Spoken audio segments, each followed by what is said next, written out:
आप सभी को नमस्कार। नेताजी का चश्मा स्वयं प्रकाश जी की इस कहानी के साथ आज हम उपस्थित हैं, जिसमें आज हम कहानी के कथानक और अवतरणों पर आधारित प्रश्नोत्तरों पर चर्चा करेंगे। हमारे कुछ और वीडियो साहित्य सागर की कहानियों के साथ पहले से अपलोड है। आपसे निवेदन है आप उन्हें देख लें, जिससे कि साहित्य सागर की हर कहानी के बारे में आप आसानी से जान सके। चलिए वीडियो शुरू कर। नेताजी का चश्मा स्वयं प्रकाश जी द्वारा लिखा गया यह कथानक बहुत ही रोचक और मर्मस्पर्शी है, जिसमें स्वतंत्रता संग्राम सेनानियों की दशा और समाज में उनके प्रति सम्मान की भावना को उजागर करने की कोशिश की गई है। बहुत ही अच्छा कथानक है।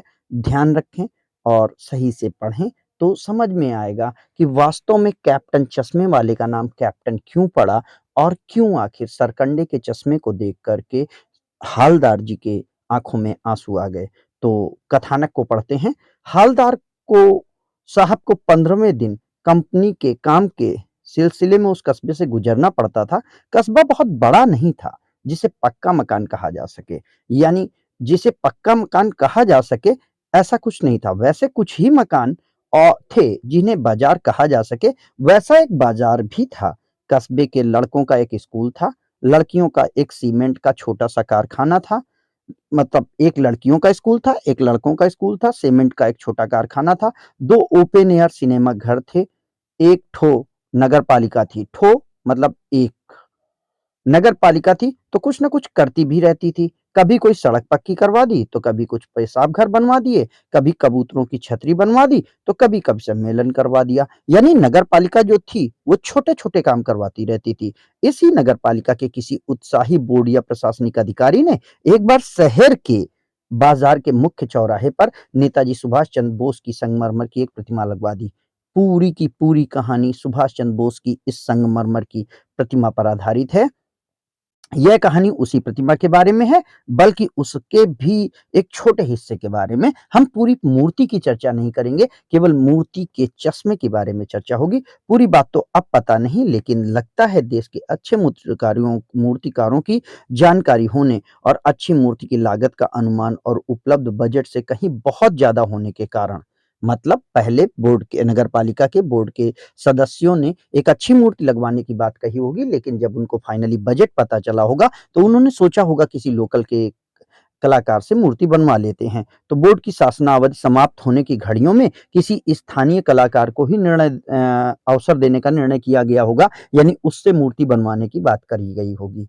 तो इस तरीके से नगर पालिका ने, ये कह सकते हैं कि संकट के समय या आपातकाल में स्थानीय कलाकार से मूर्ति बनवाकर वहां स्थापित कर दी थी। और अंत में कस्बे के इकलौते हाई स्कूल के इकलौते ड्राइंग मास्टर मान लीजिए मोतीलाल जी को ही यह काम सौंप दिया गया होगा, जो महीने भर में मूर्ति बनाकर पटक देने का विश्वास दिला रहे थे। यानी जिनको ये विश्वास था कि वो आसानी से मूर्ति 1 महीने में बना देंगे। जैसा कि कहा जा चुका है, मूर्ति संगमरमर की थी। टोपी की नोक से लेके कोट के दूसरे बटन तक कोई 2 फुट ऊंची, मीन्स 2 फीट ऊंची मूर्ति थी, जिसे कहते हैं बस्ट, और सुंदर थी। नेताजी सुंदर लग रहे थे, कुछ मासूम और कमसिन फौजी वर्दी में, कुछ मासूम और कमसिन। कमसिन का मतलब कम उम्र के और मासूम मतलब इनोसेंट। मूर्ति को देखते ही दिल्ली चलो, तुम मुझे खून दो और मैं तुम्हें आजादी दूंगा जैसे नारों की याद आती थी, ये याद आने लगते थे। इस दृष्टि से यह सफल और सराहनीय प्रयास था। यानी नेताजी सुभाष चंद्र बोस के सहयोग को याद दिलाने के लिए मूर्ति पर्याप्त थी। केवल एक चीज की कसर थी, कसर मतलब कमी थी, जो देखते ही खटकती थी, दूर से ही पता चल जाती थी। नेताजी की आंखों पर चश्मा नहीं था। यानी चश्मा तो था, लेकिन संगमरमर का नहीं था। यह एक सामान्य और सचमुच के चश्मे का चौड़े फ्रेम वाला मूर्ति को पहना दिया गया था। हालदार साहब जब पहली बार इस कस्बे से गुजरे, तो चौराहे पर पान खाने के लिए रुके। तभी उन्होंने लक्षित किया, यानी देखा, नोट किया कि उनके चेहरे पर कोई कौतुक भरी मुस्कान फैल गई। वाह भाई, यह आइडिया भी ठीक है। मूर्ति पत्थर की, लेकिन चश्मा रियल। यानी क्या बात है, वास्तविकता, सजीवता लाने के लिए क्या ऐसा किया गया। जीप कस्बा छोड़कर आगे बढ़ गई। तब भी हालदार साहब इस मूर्ति के बारे में ही सोच रहे थे। अंत में इस निष्कर्ष पर पहुंचे कि कुल मिलाकर कस्बे के नागरिकों का यह सराहनीय प्रयास ही कहा जाना चाहिए कि मूर्ति के रंग रूप कद का नहीं, उस भावना का है जो देशभक्ति भी की आजकल मजाक की चीज होती जा रही है। यानी कोशिश की जा रही है कि हम किस तरीके से अपने स्वतंत्रता संग्राम सेनानियों को याद करें और उनके बारे में अपनी एहसान मंदता दिखाएं। दूसरी बार जब हालदार साहब उधर से गुजरे तो उन्हें मूर्ति में कुछ अंतर दिखाई दिया। फिर से जब देखा, ध्यान से देखा तो पाया कि चश्मा दूसरा है। पहले मोटे फ्रेम वाला चौकोर चश्मा था, अब तार के फ्रेम वाला गोल चश्मा है। हालदार साहब का यह कौतुक और बढ़ा। वाह भाई, क्या आइडिया है! मूर्ति कपड़े नहीं बदल सकती, लेकिन चश्मा तो बदल सकती है। यानी उनका साज श्रृंगार भी किया जा रहा है। तीसरी बार फिर नया चश्मा था। हालदार साहब को यह आदत पड़ गई कि हर बार कस्बे से गुजरते समय चौराहे पर रुकना, पान खाना, मूर्ति को ध्यान से देखना, और एक बार कौतूहल भरी दुर्दमनीय जब हो उठा, यानी कौतूहल को जब दबाया जाने की स्थिति नहीं थी, जब वो अपनी बात को नहीं रोक सके, तो उन्होंने पान वाले से पूछा, क्या भाई, क्या बात है भाई, नेताजी का चश्मा हर बार बदल कैसे जाता है? तो पान वाले के खुद में मुंह में पान ठुसा हुआ था। वह एक काला मोटा खुश मिजाज आदमी था। हालदार साहब का प्रश्न सुनकर वह आंखों ही आंखों में हंसा, क्योंकि मुंह में तो पान था, हंसने की क्षमता वहां नहीं थी मुंह से। तो उसकी टोन थिरकी, मतलब थोड़ा सा खुशी से उसने अपने आप को प्रतिक्रिया की। पीछे घूमकर उसने दुकान के पीछे पान थूका और लाल काली बत्ती सी दिखाकर बोला, कैप्टन चश्मे वाला करता है। क्या करता है? चश्मा बदलने का काम। क्या करता है? हालदार साहब कुछ समझ नहीं पाए। चश्मा चेंज कर देता है? पान वाले ने समझाया। क्या मतलब, क्यों चेंज कर देता है? हालदार साहब अब भी नहीं समझ पाए। कोई गिराक आ गया समझो, गिराक, ग्राहक या कोई कस्टमर, तो उसको चौड़े चौखट ही चाहिए, यानी चौड़े फ्रेम वाला चश्मा चाहिए। तो कैप्टन किधर से लाएगा, कहां से लाएगा? उसके पास तो बहुत है नहीं। तो उसको मूर्ति वाला दे दिया, उधर दूसरा बिठा दिया। मीन्स मूर्ति वाले के पास दूसरा बिठा दिया, यानी दूसरे तरह का चश्मा लगा दिया। जबकि हालदार साहब ये समझ रहे हैं कि चौखट का, चौड़े फ्रेम वाली चौखट का ही चश्मा दूसरा लगाएगा, जबकि चश्मा तरीके से ही बदल जाएगा। अब हालदार साहब को बात कुछ समझ में आई। एक कैप्टन चश्मे वाला है जिसका नाम है कैप्टन, उसे नेताजी की बगैर चश्मे वाली मूर्ति बुरी लगती है, इसलिए आहत करती है, मानो चश्मे के बगैर नेताजी को सुविधा हो रही हो। इसलिए वह अपनी छोटी सी दुकान में उपलब्ध गिने चुने फ्रेमों में से एक नेताजी की मूर्ति पर फिट कर देते हैं। लेकिन जब कोई ग्राहक आता है तो उसे वैसे ही फ्रेम की दरकार होती है, वही चश्मा चाहिए होता है जो मूर्ति पर लगा है। तो कैप्टन चश्मे वाला मूर्ति पर लगा फ्रेम संभवतः नेताजी से क्षमा मांगते हुए लाकर ग्राहक को दे देता है और बाद में नेताजी को दूसरा फ्रेम लौटा देता है, यानी ठीक वैसा ही फ्रेम दूसरा दे देता है। जबकि ओरिजिनल यह है कि चश्मे वाला चश्मा ही बदल देता है। वाह भाई, क्या खूब आइडिया है! लेकिन भाई एक बात नहीं समझ में आई। हालदार साहब ने फिर से पूछा, नेताजी का ओरिजिनल चश्मा कहाँ गया, जो मूर्ति के साथ बना हुआ था? ओरिजिनल चश्मा यहाँ चौड़े चौखट वाला काला चश्मा नहीं है, मूर्ति के साथ बनाया गया चश्मा है। तो पान वाला दूसरा पान मुंह में ठूस चुका था, यानी पहला चूंकि वो थूक चुका था बात करने के लिए, अब दूसरा पान वो खा चुका था, तो बहुत बात करने के लिए वो इनसे उत्सुक नहीं था। दोपहर का समय था, दुकान पर भीड़ भाड़ अधिक नहीं थी। वह फिर आंखों ही आंखों में हंसा, उसकी टोन थिरकी, कत्थे की डंडी फेंक पीछे मुड़ करके उसने नीचे पीक थूकी और मुस्कुराता हुआ बोला, मास्टर बनाना भूल गया। यानी जिसने मूर्ति बनाई थी उसने बनाना भूल गया। पान वाले की यह बात भी मजेदार थी, लेकिन हालदार साहब के लिए चकित और द्रवित करने वाली थी। यानी वह ठीक तो सोचती कि मूर्ति के नीचे लिखा मूर्तिकार मास्टर मोतीलाल वाकई कस्बे का अध्यापक था। बेचारे ने महीने भर में मूर्ति बनाकर पटक देने का वादा कर दिया होगा, यानी पूरा करके दे देने का वादा बना भी ली होगी। लेकिन चश्मे में पारदर्शी चश्मा कैसे बनाया जाए, कांच वाला यह नहीं तय कर पाया होगा, या कोशिश की होगी तो असफल रहा होगा, या बनाते बनाते कुछ और बारीकी के चक्कर में चश्मा टूट गया होगा। पत्थर का चश्मा अलग से बनाकर फिट किया होगा तो वह निकल गया होगा। उफ, बहुत सारी चीजें हालदार साहब को चीजें समझ में नहीं आई। हालदार साहब को यह सब कुछ बहुत बड़ा विचित्र और कौतुक भरा लग रहा था। इंटरेस्टेड भी थे कि जाने क्या हुआ है, लेकिन वहां पर कोई बहुत बताने वाला नहीं था। इन्हीं ख्यालों में खोए खोए पान के पैसे चुकाकर चश्मे वाले की देशभक्ति के समक्ष नतमस्तक होते हुए जीप की तरफ चले। फिर रुके, पीछे मुड़े और पान वाले के पास जाकर पूछा, क्या कैप्टन चश्मे वाला नेताजी का साथी है या आजाद हिंद फौज का भूतपूर्व सिपाही? आखिर वो नेताजी की मूर्ति पर चश्मा हो ही, इसके लिए इतना इंटरेस्टेड क्यों है? क्यों आखिर वो नेताजी के चश्मे में इतनी रुचि ले रहा है? पान वाला नया पान खा रहा था, फिर से नया पान खाया था। पान पकड़े अपने हाथ को मुंह से 1.5 इंच रोक करके उसने हालदार साहब को ध्यान से देखा। आदमी है, पीछे ही पड़ गया है, सोच रहा होगा क्या बात है, बार बार बोल रहा है। फिर अपनी लाल काली बत्ती सी दिखाई, मुस्कुरा पकड़ बोला, नहीं साहब, वो लंगड़ा क्या जाएगा फौज में, मजाक उड़ा रहा है, पागल है पागल, वो देखो आ रहा है। पागल है पागल, क्यों पागल है? क्योंकि मूर्ति को चश्मा पहनाने का काम करता है, देशभक्तों के को सम्मान से बिहेव कर रहा है, देशभक्तों के प्रति सम्मान दिखा रहे, तो पागल ही हुआ ना। आज के समय में देशभक्तों के प्रति सम्मान दिखाने की क्या बात है? ऐसी सोच को ही हालदार साहब ने यहाँ पर हाईलाइट किया है, दिखाने की कोशिश की है। वो देखो आ रहा है, आप उसी से बात कर लो, फोटो वोटो छपवा दो कहीं उसका, कहीं पर उसका फोटो वोटो छपवा दो साहब, तो वो भी प्रचलित हो जाए, फेमस हो जाए। हालदार साहब को पान वाले एक देशभक्त का इस तरीके से मजाक उड़ाना अच्छा नहीं लगा। मुड़कर देखा तो अवाक रह गए। एक बेहद बूढ़ा मरियल सा लंगड़ा आदमी, सिर पर गांधी टोपी और आंखों पर काला चश्मा लगाए, एक हाथ में छोटी सी संदूकची जिसपे वो चश्मे के फ्रेम को बनाता था, दूसरे हाथ में बांस पर टंगे बहुत सारे चश्मे लिए अभी अभी एक गली से निकला था। ऐसा व्यक्ति जिसकी अपनी खुद की दुकान नहीं है, वो देशभक्ति दिखाते हुए नेताजी की मूर्ति पर चश्मा लगा रहा है, और पान वाला जो इतने मोटे पैसे कमा रहा है, वो उस देशभक्त के प्रति सम्मान दिखाने वाले चश्मे वाले को पागल कह रहा है। अब एक दुकान के सहारे अपना बांस टिका रहा था, तो बेचारे की एक दुकान भी नहीं है, फेरी लगाता है। हवलदार साहब की सोच थी, हवलदार साहब चक्कर में पड़ गए, पूछना चाहते थे इसे कैप्टन क्यों कहते हैं, पक्का यही उसका वास्तविक नाम है, लेकिन पान वाले ने साफ बता दिया था कि वह अब इस बारे में और बात करने को तैयार नहीं है। साहब टाइम हो गया है, अब हम आपसे ज्यादा बात नहीं कर पाएंगे, ऐसा शायद उसने पहले ही कर दिया होगा। ड्राइवर भी बेचैन हो रहा था, काम भी था, हवलदार साहब जीप में बैठकर चले गए। 2 साल तक हवलदार साहब काम के सिलसिले में उस कस्बे से गुजरते रहे, नेताजी की मूर्ति में बदलते हुए चश्मे को देखते रहे, कभी चश्मा गोल, कभी चौकोर, कभी लाल, कभी काला, कभी धूप का चश्मा, कभी बड़े कांच के वाला गोगो चश्मा, पर वहां कोई ना कोई चश्मा जरूर होता था। उस धूल भरी यात्रा में साहब को कौतुक और प्रफुल्लता के कुछ क्षण देने के लिए, यानी अक्सर साहब को वहां पर चश्मा दिखता था। एक बार ऐसा हुआ कि मूर्ति के चेहरे पर कोई चश्मा नहीं था, कैसा भी चश्मा नहीं था। उस दिन पान वाले की दुकान भी बंद थी, चौराहे की अधिकांश दुकानें बंद थी। अगली बार मूर्ति की आंखों में चश्मा नहीं था।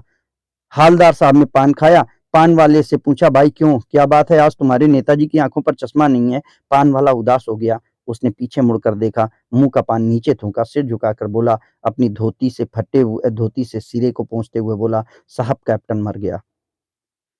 और कुछ नहीं पूछ पाए हालदार साहब, कुछ पल चुपचाप खड़े रहे, फिर पान के पैसे चुका करके जीप में आकर बैठे और रवाना हो गए। बार बार सोचते, क्या सोचते उस कौम का होगा जो देश के खातिर घर गृहस्थी, जवानी, जिंदगी सब कुछ होम कर देने वालों पर हंसती है। सुभाष चंद्र बोस जैसे लोगों को वो आजकल लोग मजाक बनाते हैं, अपने बिकने के मौके ढूंढती है। दुखी हो गए। 15 दिन बाद उसी कस्बे से गुजरे तो कस्बे में घुसने से पहले ही ख्याल आया कि कस्बे की हृदय स्थली में सुभाष की प्रतिमा अवश्य प्रतिस्थापित होगी।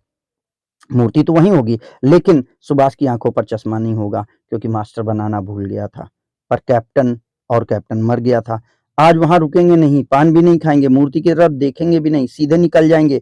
ड्राइवर से कह दिया चौराहे पे रुकना नहीं, आज बहुत काम है, पान आगे खा लेंगे। लेकिन आदत से मजबूर आंखें चौराहा आते ही मूर्ति की तरफ उठ गईं। कुछ ऐसा दिखा कि चीखे, रोको।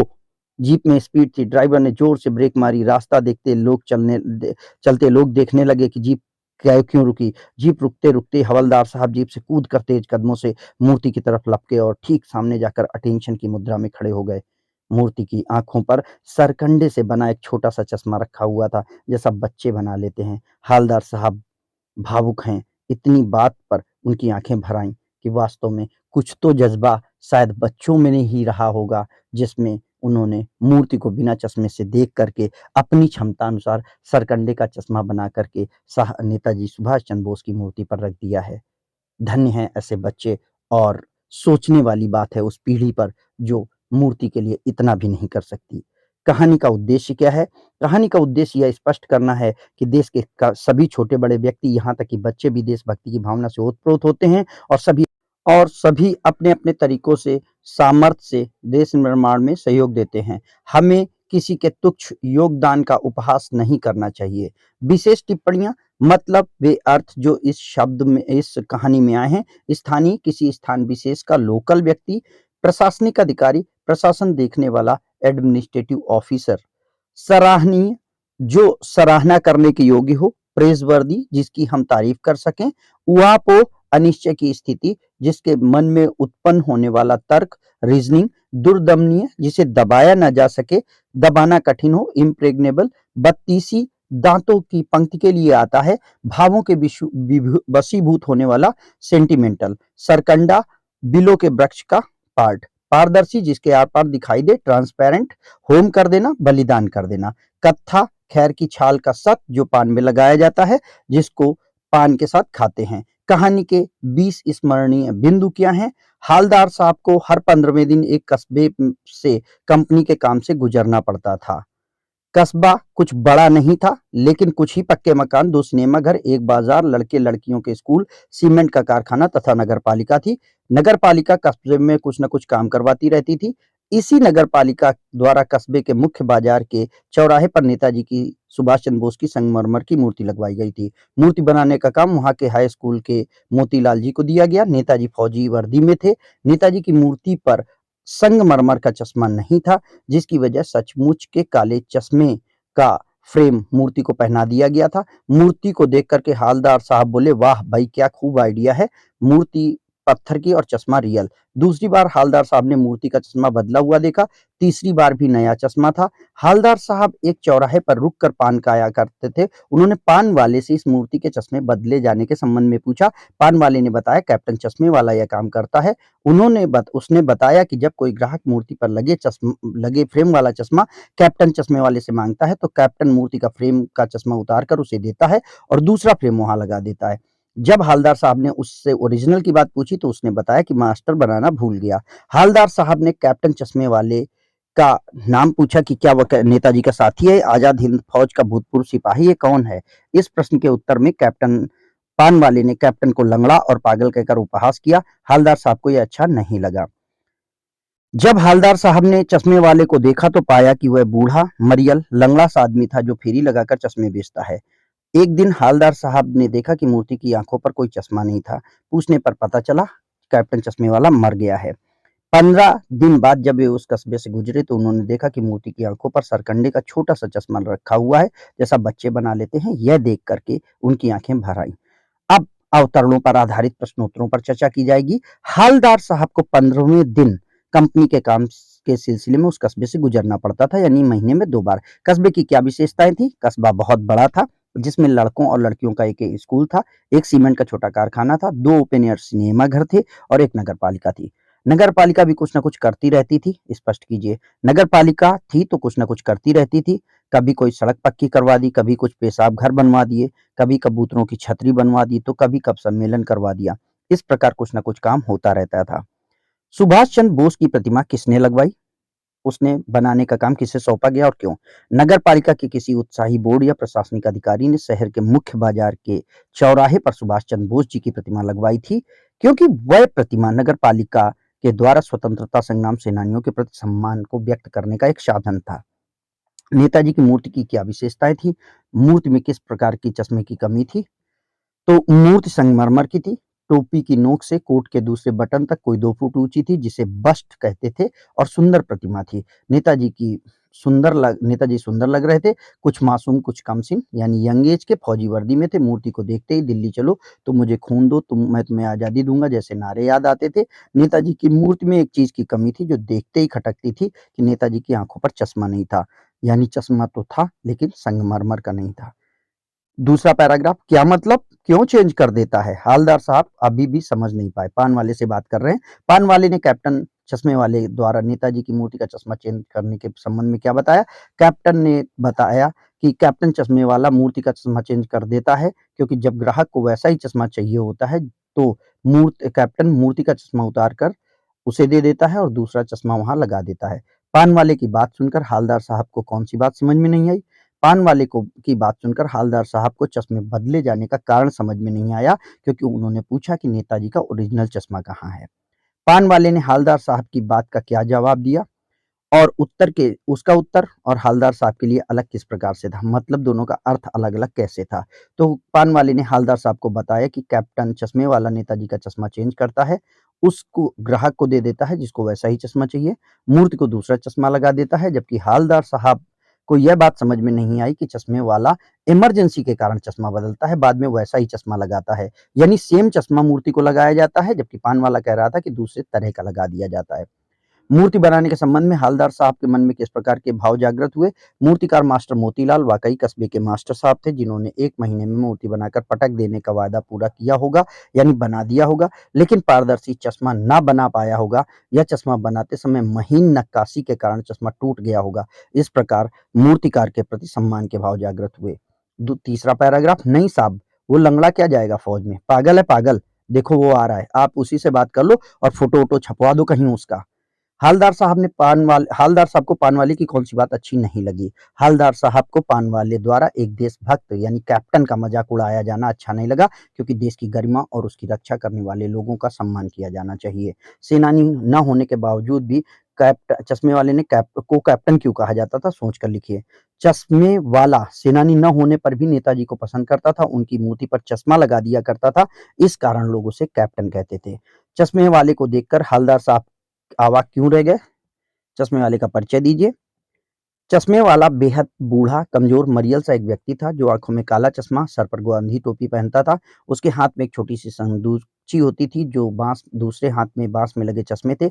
हालदार साहब को कैप्टन साहब की हालत और उसके कार्य को देख करके अवाक रह गए। हालदार साहब पान वाले से क्या पूछना चाहते थे और क्यों? पान वाले ने उनकी बात पर क्या प्रतिक्रिया व्यक्त की?